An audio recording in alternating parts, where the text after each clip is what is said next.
Hey everyone, this is Jasmine back on SellerAmp's YouTube channel. As you guys can tell by today's title, I'm going to be analyzing a listing with you guys so then you can understand more on whether or not a product is good to resell on Amazon. If you haven't already, make sure to like this video up and subscribe to SellerAmp's YouTube channel so then you can stay tuned with all the tutorials that they post on their YouTube. So I just have this listing up here for you guys. I haven't really analyzed the full listing yet, so then you guys can understand more about how to analyze the listing better. So first things first, we did find this product at Walmart for $18.08, but it's for an 8-pack, right? This listing is for a 3-pack. So what I did was take this amount and divide it by 4. Each actual piece is $4.52. And since this is a 3-pack listing, we're only gonna need to input our cost times 3 for this number. So we're just gonna put times 3 just because we're selling it as a 3-pack.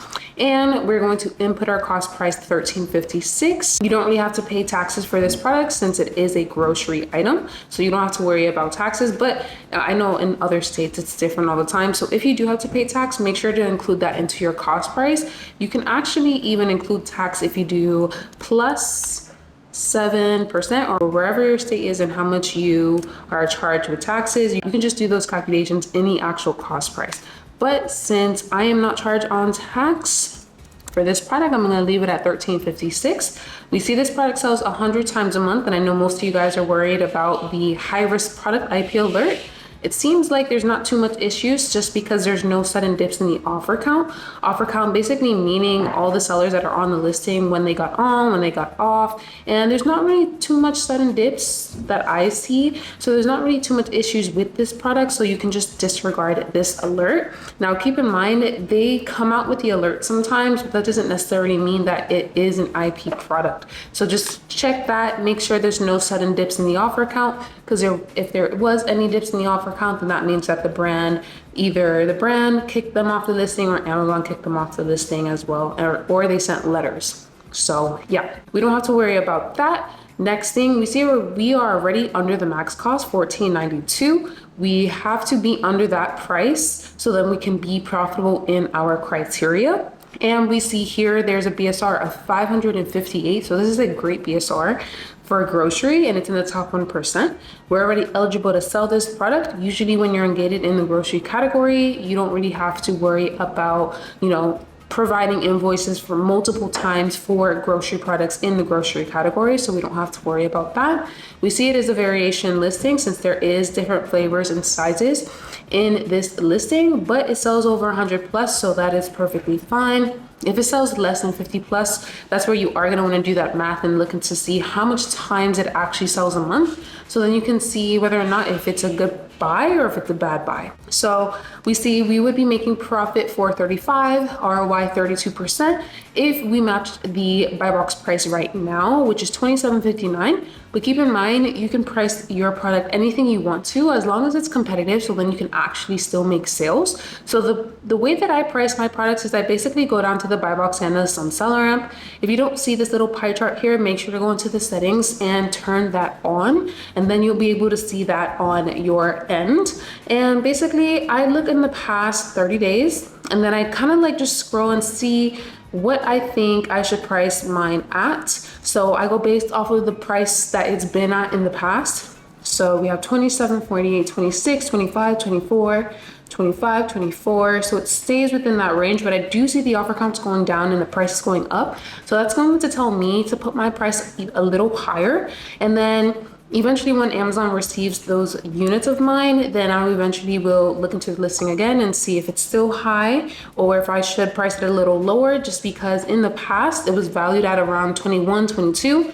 But as we can tell, it's going back up in price and actually went as high as 29. I think I saw 29.32. That's crazy. But I would want to, at this moment, I probably would just price it in the 28 range, just to leave it a little higher there. And then, like I said, once Amazon receives the units, I'm going to look at the listing again and see exactly how I should price my product. So 28, not bad. So it sells 100 times a month, and there's only 9 sellers on the listing. Most of them are FBM sellers, and they have a good amount in stock. That's only if they're telling the truth, if they have that much in stock, since FBM sellers can just, input whatever stock they want to. If they put a little more, then they can scare other customers away.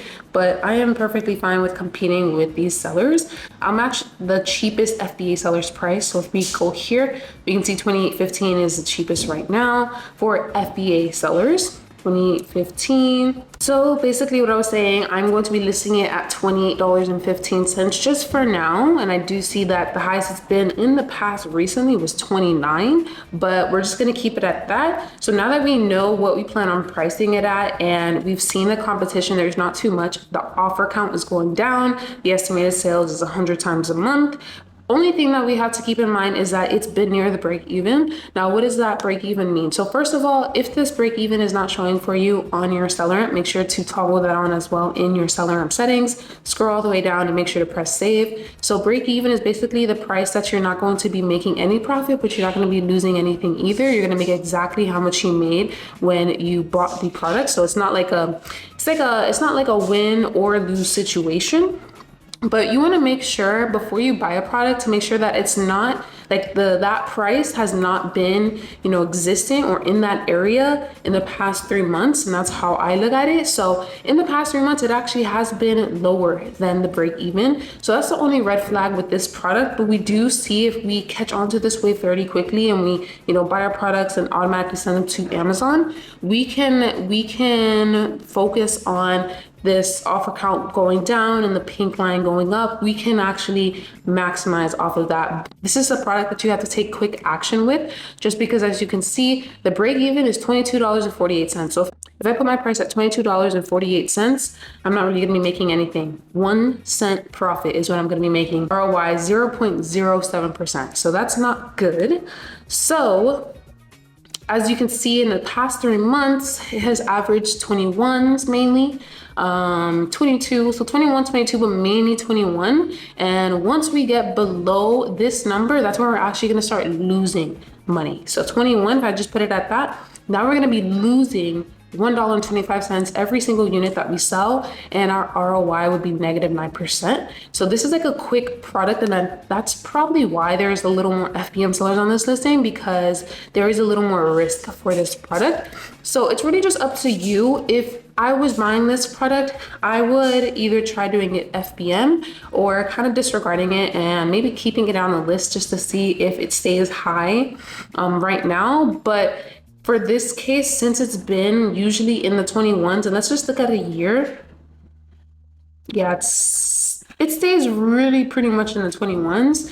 Then I just want to make sure that I'm not buying the product, and then once Amazon receives it, then it goes back down to the 21s where I'm not profitable. So it's a little riskier on this listing, but it's up to you. Like I said, if you're doing this product FBM, it's way less riskier. You can buy it from Walmart. You can list it literally like right now, and then you can get customer sales fairly quickly. You can maximize off of this listing right now. But like I said, with FBA, this is a big risk just because it has been in the break even and lower than the break even in the past 3 months. So it's really just up to you when it comes to different products and vice versa. But basically, let's just say that you don't want to sell this product and you kind of just want to disregard it. Don't disregard the full product. What you also can do is start storefront stocking and looking into these seller stores. So if you're an FBM seller, then you can storefront stock these seller stores. And then when you're an FBA seller, you can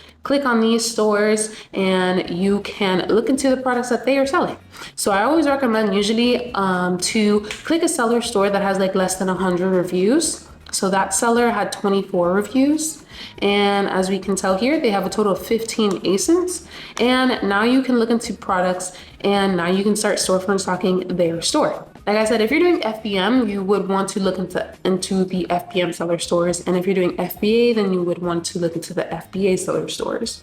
So instead of just disregarding the product, make sure to use this listing to your advantage by looking into the seller stores. So then now we have a good list of products that we can look into, and we can already start sourcing for different products. So whenever I'm like storefront stocking, usually I would make sure that the max cost is pretty reasonable. So if I look at the product and I look at the max cost, like let's just say for this one, for example, this is negative 59 cents max cost. So this is the price I have to find it under. There's no way I'm going to be getting paid to buy this product for 59 cents. That makes no sense. So this one I will just disregard. This one I would look into just because it's oat bars and you have to try and find it under $15, which seems reasonable. This is a savory choice beef demi glace.